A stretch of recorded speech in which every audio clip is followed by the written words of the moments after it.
ایک صحابی کا نام بتاؤں گا، آپ جانتے ہوں گے، سب لوگ جانتے ہوں گے، نام ہے عمر ابن خطاب۔ جانتے ہیں کہ نہیں جانتے؟ آدھی دنیا پہ حکومت کر کے گئے، 10 سال تک حضرت عمر کی حکومت کا پیریڈ رہا۔ کتنے سال تک؟ 10 سال۔ اگر 10 سال کوئی منتری بن جائے نا تو اس کی حویلی الگ چمکتی ہے۔ غلط کہہ رہا ہوں؟ ہلکے ہلکے کہہ رہا ہوں۔ 10 سال منتری بن جائے نا، پیٹرول منتری کا، بھٹا کس کا منتری کا، نیل کس کا منتری صاحب کا، بات ہے کہ نہیں ہے؟ ہوٹل کس کا منتری صاحب کا، حقیقت بتا۔ لیکن حضرت عمر 10 سال تک آدھی دنیا کے بادشاہ رہے، آدھی دنیا کے حاکم رہے، آدھی دنیا دین بر اعظم کو حکومت۔ لیکن سننا یار، ایمان تازہ ہو جائے گا۔ اگر آج کڑاکے کی سردی میں تم سن رہے ہو تو آج میں بھی دل کے پورے تار کھول کے رکھ رہا ہوں۔ سنیں انشاءاللہ زندگی بدلے گی۔ میں نے کہا تقریر کو غور سے سنا کرو، اس لیے کہ زندگی سفرتی ہے تقریروں سے۔ یہ بیوقوف نہیں تھے، انہوں نے مصطفیٰ کو دیکھ کے کلمہ پڑھا تھا۔ یہ عقل کم نہیں، عقل زیادہ رکھتے تھے۔ عمر وہ ہے میرے بھائی جنہوں نے مصطفیٰ کی صحبت کو پایا ہے۔ عمر وہ ہے کہ جنہوں نے دنیا کے بڑے بڑے بادشاہوں کو دھول چٹائی ہے۔ عمر وہ ہے جنہوں نے بڑے بڑے بادشاہوں کو عمر کے نام سے پسینہ آ جاتا تھا۔ وہ عمر ہماری زندگی ہے، عمر کی زندگی ہے۔ ہمیں اللہ مال دے تو ہم زکات تک نہیں نکالتے۔ ٹھیک ہے، بتا رہا ہوں میں، جہان آباد والوں اگر زکات سب لوگ نکالنے لگے تو کوئی غریب ملے گا؟ حقیقت نہیں ملے گا۔ اگر پورے جہان آباد کے لوگ زکات نکالنا شروع کر دیں تو جہان آباد میں زکات لینے والے نہ ملیں گے، کوئی غریب ہی نہیں رہے گا۔ میں بات غلط نہیں کر رہا ہوں، حقیقت ہے۔ لیکن ہم نے زکات تک نہیں نکالی اپنے مال کی۔ حضرت عمر ابن خطاب لوگوں خلیفہ ہے، مسجد میں دشمن نے آ کے خنجر مار دیا، خنجر لگا پسلیوں کے راستے سے زخم کرتا ہوا معدے تک پیوست ہو گیا۔ حضرت عمر زخمی ہوئے، حضرت عمر کو لایا گیا، لا کے بستر پہ لٹایا گیا، حکیم کو بلایا گیا۔ حکیم نے دیکھا حضرت عمر کو دودھ پلایا، جیسے دودھ پلایا زخم بہت گہرا تھا، حضرت عمر نے منہ کے راستے سے دودھ پیا، زخم کے راستے سے باہر نکل گیا، زخم کے راستے سے باہر نکل گیا، اس لیے کہ زخم بہت گہرا تھا، معدہ زخمی ہو گیا تھا، معدے میں سوراخ ہو گیا تھا۔ حضرت عمر کے زخم سے جب دودھ بہنے لگا، دودھ نکلنے لگا، حکیم کی نگاہیں جھک گئی، گردن جھک گئی۔ حکیم کہنے لگا حضور وقت بہت کم ہے، وصال کا وقت قریب آ گیا۔ حضرت عمر سے کہا وقت بہت کم ہے حضور، وصال کا وقت قریب آ گیا، اس لیے کہ اب دودھ بھی زخم کے راستے سے باہر نکل گیا۔ اگر کوئی وصیت ہو تو کر جائیں، کیا کر جائیں؟ کوئی وصیت ہو تو کر جائیں، کوئی نصیحت ہو تو کر جائیں، اب وقت نہیں ہے۔ ہائے ہائے، آدھی دنیا کا حاکم، دنیا سے جانے کا وقت آ گیا۔ ہمارا اگر ایسا موقع آ جائے تو ہم کہتے او فلاں او فلاں او فلاں، میرے فلاں کو بلاؤ، میرے فلاں کو بلاؤ، میرے فلاں، ہائے میرے فیکٹریوں کا کیا ہوگا، ہائے میرے میل کا کیا ہوگا، ہم یہ کہتے۔ حضرت عمر سے جب اتنا کہا کہ وقت بہت کم ہے، کچھ کر جاؤ، آپ کے بعد خلافت کا کیا ہوگا بتا جائے، یعنی اس کرسی پہ کون بیٹھے گا؟ حضرت عمر کا بیٹا جوان تھا۔ حضرت عمر کا ہر آدمی چاہتا ہے کہ میرے بعد میرا بیٹا رہے، بولو چاہتا ہے کہ نہیں چاہتا؟ گدیوں پہ جھگڑے ہو رہے ہیں، جانشین کہہ رہا کہ میرے بعد میرا بیٹا بیٹھا، حقیقت جھگڑے ہو رہے ہیں، میرا بیٹا ہی بیٹھے گا۔ لیکن حضرت عمر نے فرمایا خلافت میرے وصال کے بعد تمام مسلمانوں کو اکٹھا کرنا، ان کے جو مشورے ہوں ان کا مشورہ جدھر جائے جس کے لیے جائے اسے خلیفہ بنانا۔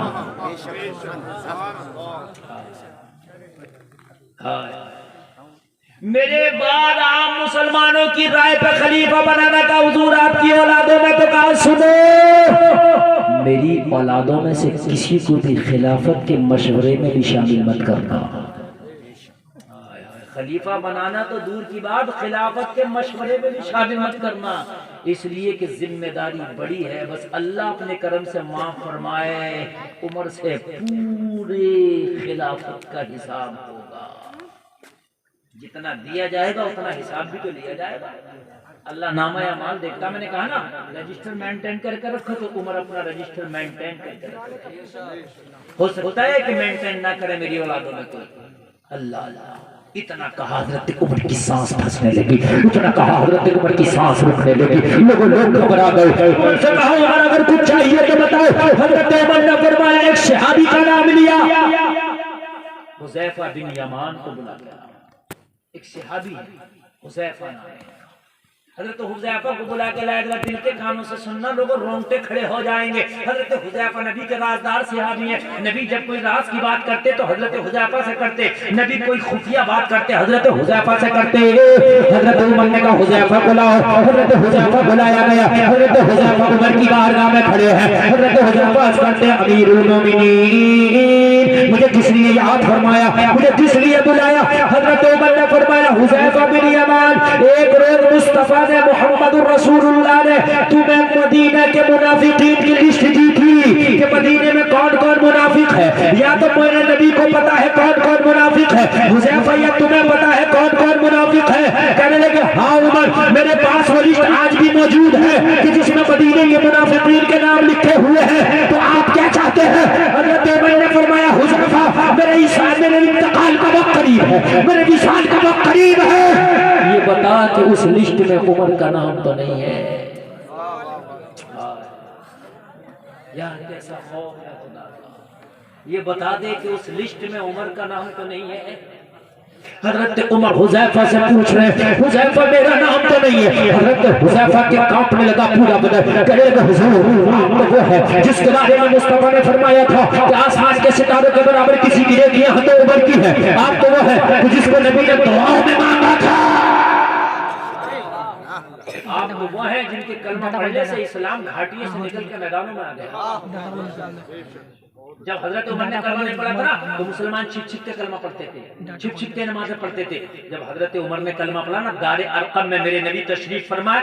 دار ارقم میں نبی کو ڈھونڈتے ڈھونڈتے عمر پہنچ گئے اور وہاں جا کے مصطفیٰ کے ہاتھ میں ہاتھ دے کے کلمہ پڑھا. اور کلمہ پڑھتے ہی کھڑے ہو گئے. 40ویں انسان نے جو کلمہ پڑھا تھا وہ حضرت عمر تھے. 40 میں تھے حضرت عمر کلمہ پڑھنے والے. حضرت عمر کھڑے ہو گئے.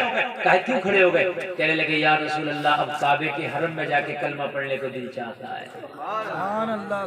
سارے لوگوں نے کہا عمر ابھی ہم تھوڑے ابھی 40 ہیں.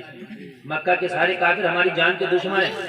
جو کلمہ پڑھتا اس کو پکڑ کے مارا جاتا. ابو بکر کو اتنا مارا تھا کہ چہرہ پہ اتنا ورم آ گیا تھا کہ ابو بکر کی پہچان نہیں ہوتی تھی کہ یہ کون ہے, ابو بکر ہے کہ کون ہے.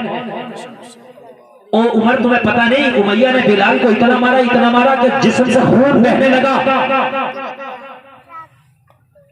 ابو سلمہ کو اتنا مارا کہ ابو سلمہ مکہ چھوڑ کے حبشہ چلا گیا. ابھی حالات کمزور ہیں, ابھی کلمہ جا کر کے دکھا کے نہ پڑھو, چھپا کے پڑھو. حضرت عمر نے کہا بہت ہو گیا چھپا چھپا کے پڑھنا, آج دکھا کے پڑھنا. کہنے لگے آج کعبے کے حرم میں جاؤں گا اور اعلان کر کے لوگوں ذرا غور کرو. حضرت عمر کعبے کے حرم میں آ کے کھڑے ہو گئے. اعلان کر کے کہہ رہے ہیں اور مکہ کے ٹھیکیداروں اور مکہ کے دبنگوں اور مکہ کے دہشت گردوں دیکھو عمر نے کلمہ پڑھ لیا ہے. آج عمر کلمہ پڑھ رہا ہے. میں نے سنا ہے کلمہ پڑھنے والے کو آپ مارتے ہو. میں نے سنا ہے کلمہ پڑھنے والے کو پتھر مارے جاتے ہیں. میں نے سنا ہے کلمہ پڑھنے والے کو گھوڑے سے مارا جاتا ہے. میں نے سنا ہے کلمہ پڑھنے والوں کے جسم پر جلتے ہوئے کوئلے رکھ دیے جاتے ہیں. اور مکہ کے دبنگوں آج خطاب کا بیٹا عمر کلمہ پڑھ لیا ہے. آؤ مجھے رو مگر مجھے رونے سے پہلے اپنے بچوں سے کہہ کے آنا آج کے بعد اپنے آپ کو یتیم سمجھنا مقابلہ عمر سے ہے. بے شک نعرہ تکبیر, نعرہ رسالت, مسلک اعلی حضرت, فیضان اعلی حضرت, شان حضرت عمر, شان حضرت عمر, نعرہ تکبیر. بہت اچھے ماشاءاللہ, بہت